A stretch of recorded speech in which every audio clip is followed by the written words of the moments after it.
This module talks about muscle architecture, which I think is the second most important feature of muscle mechanics, because the way we put those sarcomeres together dictates whether we have a muscle that is for force production or more for velocity production.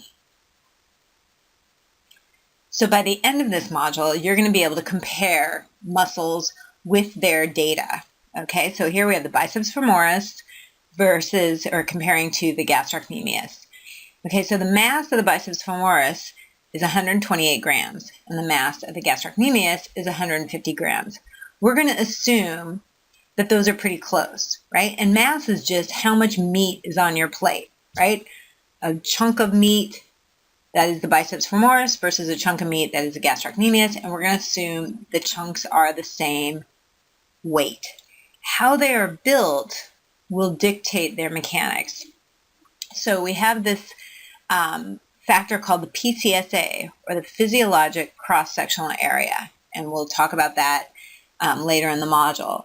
And so for the biceps femoris, it's 12.8 centimeters squared, and for the gastrocnemius, it's 32.4 centimeters squared. And we'll discuss how an increase in PCSA is an increase in force production. Pennation angle, we'll discuss pennation angle a little later in the module. So the biceps femoris, they're typically parallel fibers or a 0-degree pennation angle, and the gastrocnemius is pennated at an angle of 15 degrees. Muscle length, as we saw from the force length module, the longer the muscle length, the more velocity that muscle. So we have a muscle length of 34.2 centimeters for the biceps femoris versus 24.8 centimeters for the gastrocnemius. So we're starting to get a hint that the biceps femoris is more for range of motion and velocity. That's followed up by the fiber length. Because remember, one fiber does not go from attachment to attachment. You have kind of fibers kind of interspersed within a muscle belly. But if there are longer fiber lengths, in general, there are more sarcomeres in series, and you'll have a higher force production. So yes, the biceps femoris has the longest fiber length compared to the shorter fiber length of 3.5 centimeters in the gastrocnemius. So let's look at all of these variables in detail. Okay, the first key concept of architecture is that either you can build your sarcomeres in parallel or put them side by side, and that results in more muscle force, right? You have more fibers pulling on the muscle, which will generate more force. Or you can have sarcomeres in series, and those are end to end to end to end. The longer or the more sarcomeres in series, the faster the velocity of that muscle. So to reiterate these two concepts, sarcomeres in parallel are associated with an increased cross-sectional area, and in particular, an increase in the physiologic cross-sectional area. So if you increase the physiologic cross-sectional area, you will increase the muscle force, as opposed to the muscle fiber length, or the sarcomeres in series, will increase the range of motion and the maximum velocity of that muscle. So kind of two different features, right? One a fast muscle and one a forceful muscle, depending on how you put those sarcomeres together. So in this slide, this is a slide to show that the number of sarcomeres in series will increase the velocity of a muscle fiber. So it's not that the sarcomeres are shortening faster in a longer muscle fiber, it's that you have more sarcomeres in series, okay? And so we're comparing two muscle fibers, muscle fiber A and muscle fiber B. So muscle fiber A has 5 sarcomeres in series, and muscle fiber B has 3 sarcomeres in series. Now, a few ground rules. All the sarcomeres are similar, right? They're like Legos. And the only difference is how you put them together. Either you put 5 in a row or you put 3 in a row. All sarcomeres shorten the same amount. So the only difference between muscle fiber A and muscle fiber B is the number of sarcomeres in series. So when we start in the blue before contraction, all the sarcomeres are 2.5 microns long. Okay? When we shorten each muscle fiber, the sarcomeres shorten from 2.5 to 2. All sarcomeres shorten the same amount of shortening at the same time. Okay? So in the green, we have 5 sarcomeres that are now 2.0. And in the blue, we have 3 sarcomeres that are now down to 2.0 microns for each sarcomere. So the overall distance that the whole muscle fiber shortened for muscle fiber A was distance D1, and for muscle fiber B, it was distance D2. And remember, the muscle fibers shortened in the same amount of time. So for muscle fiber A, it shortened a greater length, D1, compared to D2, and if that occurred in the same amount of time, muscle fiber A had a faster shortening velocity than muscle fiber B. And another way to think of this is if you were sitting on, say, chairs with wheels, and you had 5 friends connected to you in series, right? As opposed to across from you, there were 3 people in chairs with wheels, and you all grabbed hands, and all you did was pull your arms to your side at the same amount of time, right? The people with more, quote, sarcomeres, or more people in chairs in series, they would shorten faster than the 3 chairs across from you. And the people that would really feel it would be the people at the ends, right? That would feel really fast if they were at the end of a long line of people just shortening their arms. So every individual sarcomere is shortening the same amount, but as you put more and more in series, the whole speed of that shortening process increases. So now let's look at this concept of PCSA, or physiologic cross-sectional area. So on this graph, we have 3 muscles, A, B, and C, are on this image. If you just took that muscle and cut it in half in a cross-section, and that would be the blue line, you would cut each muscle in half, and it would be about the same cross-sectional area, correct? But if you notice, the fibers are oriented in very different ways depending on if it's muscle A, muscle B, or muscle C. And that's called the pennation angle. So A has unipennated muscle, B has bipennated muscle, or 2 angles, and then C is a multipennate muscle. And the key to remember for muscles is every muscle fiber contributes to force production. So if you want a true estimate of the force production of a muscle, you must bisect all muscle fibers. And that is what the green line is doing. And that's representative of the physiologic cross-sectional area. Okay, so physiologic cross-sectional area tries to account for all muscle fibers pulling on a tendon, and is very different from just taking a muscle and slicing it in half. Okay, and the graph next to it, or the image next to the left of that pennated muscle image, illustrates why pennation is, or what they call fiber packing, is so important to force production. And it goes back to, yet again, resolution of vectors. So in this muscle, we have the tendons in blue, so it's going in the vertical direction, and the fibers are just a little off axis of that tendon. Okay, so they're acting maybe 15 degrees off the line of the tendon. If you resolve that muscle force along the tendon versus the part of the muscle force that's pulling away from the tendon, you would get F of the fiber times the cosine of that pennation angle. And if you calculate cosine of 15, it's going to be somewhere around 0.86, which is telling you about 86% of all these muscle fibers packed in here are actually pulling along the tendon. And we'll get back to that a little later too, but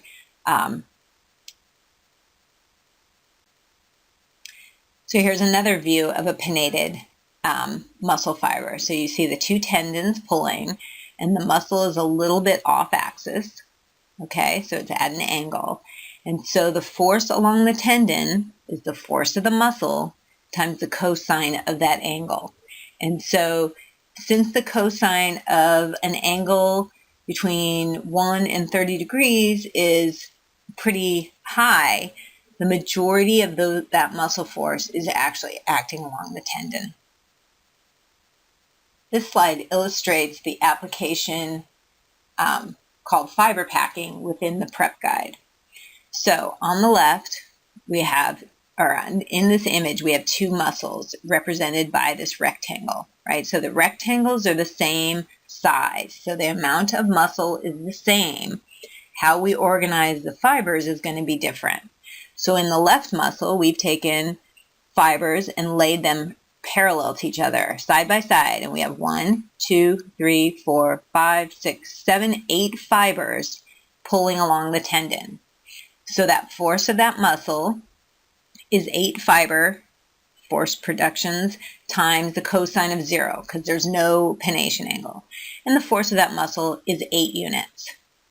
Okay, if we take a pennated angle and put fibers at an angle of 30 degrees, we can fit 1, 2, 3, 4, 5, 6, 7, 8, 9, 10, 11, 12 muscle fibers packed into that area.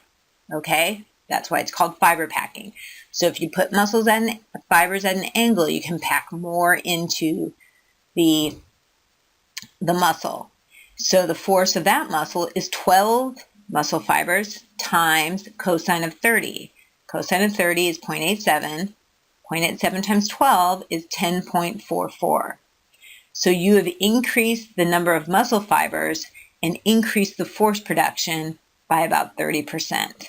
Okay, because you put more fibers that are going to pull along the tendon, and even though they're at an angle, so they're not pulling 100% along the tendon, they're 87% of that force is going along the tendon. However, one thing to remember or visualize here is that what we gave up by adding more fibers into this muscle was the length of those muscle fibers. Here's a simple example of this pennation. Say you had this table, this brown table, and you had to move it along the ground. If you wanted to move it toward the top of the slide, the image here, you might ask two friends to grab the end of the table and pull along the direction you want that table to go, right? Or you might say, I'm going to get 8 people and we're all going to be on the side of the table and pull at an angle. So some of our force production is moving that table in the direction we want to go. And yes, some of it is being pulled out to the sides. But as you know, like 8 people surrounding the table is going to be much easier to move that table than having 3 along the short end or the width of that rectangular table. So you can add more people or more muscle fibers pulling at an angle, but the majority of their force is in the direction that you want to move that table. All right, so let's give some definitions of fiber architecture, or this pennation. So we can have a parallel or strap muscle where all the sarcomeres are in series, and that's similar to the sternocleidomastoid. You can have what they call a fusiform muscle, which is like the biceps brachii or the hamstring muscles, again, that are more parallel. All the sarcomeres are in series. Or you can have a pennate muscle, and those were the angled muscle fibers. And typically the pennation angle goes from 0 to 30 degrees. You can have a unipennate muscle, where the fibers are angled in one direction, similar to the tibia anterior. You could have a bipennate muscle, where you have fibers deviating on both sides of the tendon, like your rectus femoris. Or you can have a multipennate muscle, similar to your trapezius, which has fiber angles all over the place. So let's look in more detail to this parallel strap and the fusiform muscles.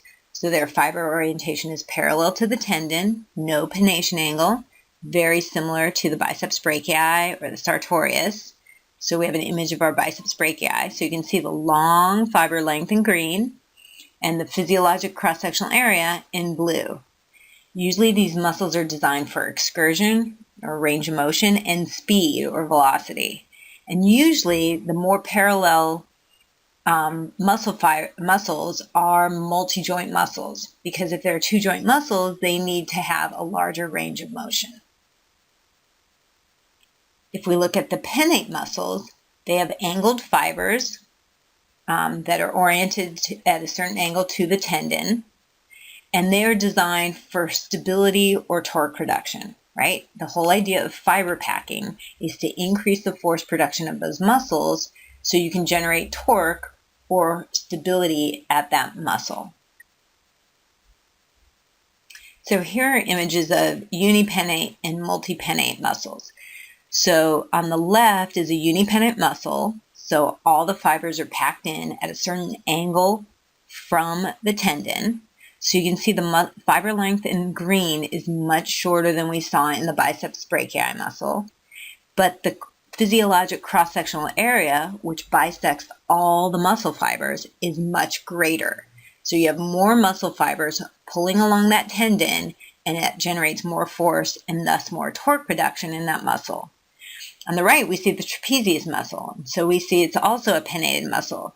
So relatively shorter fiber length, but a larger physiologic cross-sectional area. And the trapezius, we're demanding a lot, right? It needs to stabilize the scapula while your glenohumeral joint goes through all kinds of range of motion. So in the earlier slides, we saw yet another way that muscles modulate force production. And muscle architecture does that. If you have a pennated muscle, you can generate more force. The fact that the majority of our muscles in our body are pennated makes us very, very strong for our size. If we didn't have pennated muscles, we would look like the Michelin Man. We would be very bulky. We would have to be able to generate the same strength that we do in our very efficient pennated bodies. Another way to increase force production in a muscle is hypertrophy. Okay, and you guys are probably all familiar with hypertrophy, right? You increase muscle fiber size and you generate more force production, because if you increase muscle fiber size, there's more fibers in parallel, more sarcomeres in parallel, and thus more force production from those sarcomeres in parallel. Now, just to come back to this concept that it's not cross-sectional area, but it's physiologic cross-sectional area. So when we hypertrophy, we're hypertrophying all the muscle fibers, and we want to account for all those muscle fibers pulling on the tendon, so we need to measure the physiologic cross-sectional area, which actually practically is pretty hard because it's hard to dissect a muscle along the physiologic cross-sectional area. So maximum muscle tension or force is not proportional to mass or size. It is proportional to the cross-sectional area of all those fibers contributing to that force production. Okay, so the amount of meat is not as important as how you organize that meat, whether it's a pennated muscle or a fusiform muscle. So here's the equation of physiologic cross-sectional area. And mainly, I just want you to understand the factors that go into it. So the mass or the size of the muscle is important. The pennation angle is important, as is the density of those fibers and the fiber length. So many factors go into this architectural parameter, and it's not just the mass. So this brings us back to our initial comparison between the gastrocnemius muscle and the biceps femoris muscle. So I'm going to ask the question. The gastroc soleus is a pennate muscle that allows us to produce great force with little PCSA. Is that true or false? And let's go to the next slide and figure this out. So now these factors should be more familiar to you. And let me reiterate, the mass is not important. The mass, the size is tells you if you have a bigger or smaller muscle, but the architecture really drives whether it is a forceful muscle or a muscle that's able to go through fast velocities. So we're going to assume that the biceps femoris and the gastroc soleus, the gastroc, has the same mass. That 128 versus 150 is not a big difference. But now let's look at that physiologic cross-sectional area, which is the number of sarcomeres in parallel. Which muscle has more sarcomeres in parallel? The gastrocnemius, by a long shot, right? 12.8 centimeters squared versus 32.4 centimeters squared. The more sarcomeres you have in parallel, the more force production. Why do you have more sarcomeres in parallel with that gastrocnemius muscle? The key is the pennation angle. The gastrocnemius is fiber packing. So it has a pennation angle of 15 degrees. It can pack more muscle fibers into the same mass or volume compared to the biceps femoris muscle. But let's look at so the gastrocnemius is built for force production, which makes sense, right? It is propelling our body forward. You need a lot of force production to have a lot of torque production at your ankle joint. But what's the advantage of the biceps femoris? That is based on the fiber length, right? It has almost twice the fiber length of the gastrocnemius. So that's built for range of motion and velocity. Okay, so it could be a strong muscle, but it's not as strong as the gastrocnemius. It has more fiber or more sarcomeres in series, so it has a higher velocity production. Gastrocnemius has more sarcomeres in parallel, and that is built for force production.